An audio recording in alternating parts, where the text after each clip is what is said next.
নমস্কার, আমি সুজয় আপনাদের সাথে রয়েছি সদা সর্বদাই আপনাদের ভালোবাসায়।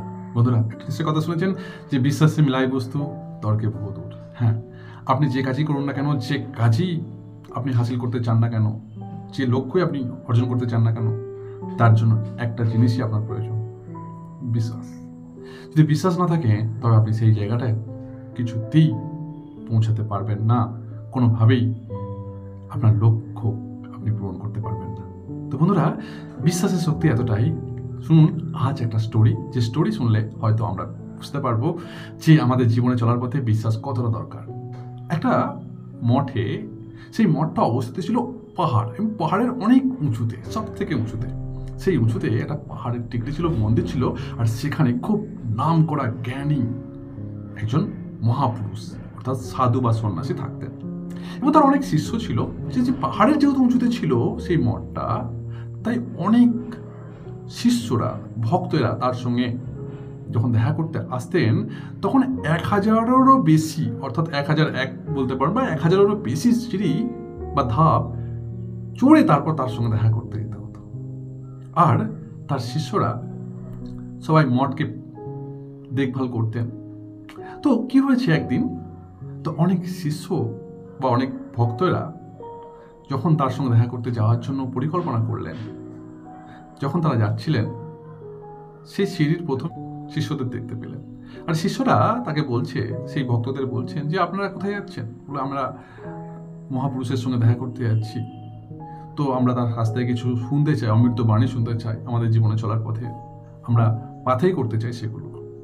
তো বললেন যে আপনারা শুনে কি করবেন?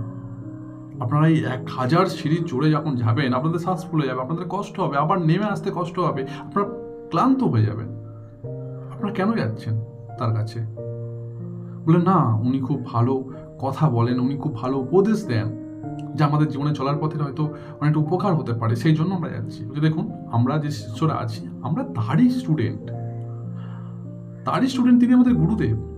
তিনি কি কি বলবেন এতদিনে আমাদের সব জানা হয়ে গেছে। আর তিনি ভক্তদের কি কি বলেন, কোন সমস্যার কি উপদেশ দেন, আমরা সব কিছু জানি। তাই কাজ করুন না, আপনারা ফালতু বৃথা 1000 সিঁড়ি অতিক্রম করে চড়ে আপনারা সেখানে যেতে যেতে আপনাদের খুব ক্লান্ত হয়ে যাবেন, আর সেখানে গিয়ে তার সময়ও অপচয় করা বৃথা হবে। তাই এক কাজ করুন, আপনারা চটপট বলুন আপনাদের প্রশ্ন কি, আমরা জানি কি সে কি উত্তর দিতে পারে, তাই আমি আপনাদের সেই উত্তরটা দিয়ে দিচ্ছি। তো এরকম শুনে অনেক ভক্ত ফিরে চলে গেলেন। আবার ভক্ত আসছেন, আবার ভক্তদের একই কথা বলছেন সেই তার শিষ্যরা। আর সেই শিষ্যদের কথা শুনে ভক্তরা আবার ফিরে যাচ্ছেন। একজন ভক্ত তিনি এলেন এবং বিষয়টি সবকিছু জেনে বুঝে তিনি কি করলেন, তিনি মনে মনে স্থির করলেন যে না, চাই কিছু হয়ে যাক না কেন, আমাকে তো মহাপুরুষের সঙ্গে, সেই সাধু বাবার সঙ্গে দেখা করতেই হবে। তিনি কি করলেন, গাছের আড়াল দিয়ে, ফাঁক দিয়ে, বিভিন্ন রকম সাইড কাটিয়ে তাদের চোখের আড়াল হয়ে তিনি সেই সিঁড়িতে চড়ে ফেললেন এবং একসময় তিনি তার সাধু বাবার কাছে পৌঁছে গেলেন। সাধু বাবার কাছে পৌঁছে গিয়ে সাধু বাবাকে তিনি সমস্ত ঘটনা বর্ণনা করলেন, যে আপনি কাদের রেখেছেন, কোন শিষ্য আপনি পালছেন, যে শিক্ষা দিচ্ছেন, যে শিষ্যরা তো আপনার নামে খারাপ কথা বলছে, উল্টো পাল্টা বলছে, যে ও তো শিষ্যদের, অনেক ভক্তদেরকে তাড়িয়ে দিচ্ছে ওখান থেকে, ভক্তরা ফিরে যাচ্ছে, তুমি কেন ফিরে গেলে না? বলছে না, আমার তো আপনার সঙ্গে দেখা করার দরকারই ছিল। তো বলছে তোমার যে সমস্যা, সেই সমস্যার উত্তর তো আমার শিষ্যরাই দিয়ে দিত। বলছে না না না, আমার বিশ্বাস যে আপনার সঙ্গে দেখা করতেই হবে আমাকে, আর আপনি একমাত্র পারবেন।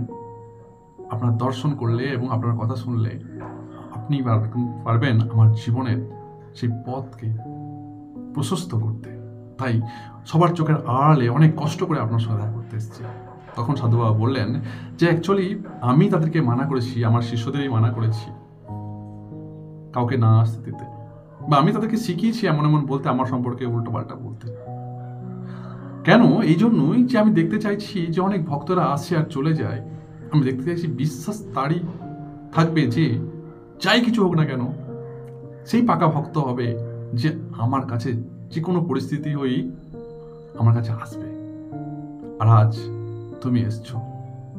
তো বন্ধুরা, এই গল্প শুনে আমাদের জীবনে চলার পথে একটা বিষয় আমাদের কাছে ক্লিয়ার হয়, যে আপনি আপনার লক্ষ্য যদি স্থির রাখেন আর সেই লক্ষ্যের পেছনে আপনাকে আপনাকে রাখতেই হবে। বিশ্বাসই আপনাকে সেই জায়গায় পৌঁছে দিতে পারবে। হ্যাঁ, তবে দেরি কিসের? যদি আপনাদের লক্ষ্য স্থির থাকে তবে অবশ্যই বিশ্বাস রাখুন যে আপনি সেটা করতে পারবেন। Thank you so much for watching this video.